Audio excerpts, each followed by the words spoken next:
8 terdakwa kasus tindak pidana pemilu terkait pergeseran suara pada pemilu legislatif 2024 di Kabupaten Minahasa Utara menjalani sidang perdana di Pengadilan Negeri Air Madidi.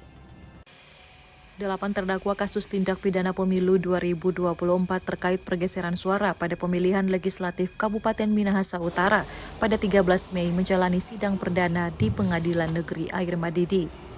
Sidang tersebut dipimpin langsung Hakim Ketua Christian Eliezer Rumbayan, Hakim Anggota Ari Mukti Effendi, dan Saiful Idris.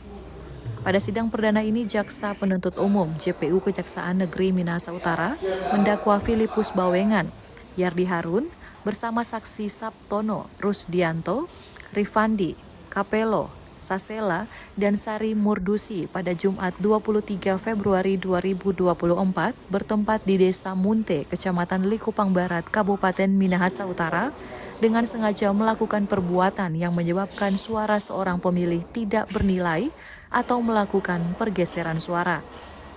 Sementara itu, usai sidang perdana, terdakwa Filipus Bawengan mengajukan eksepsi dan keberatan. Langsung dibacakan penasihat hukum atau pengacara Santrawan Paparang bersama tim.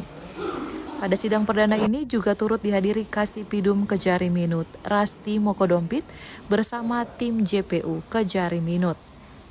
Dari Minahasa Utara, Brian Umboh melaporkan untuk Kawanwa TV.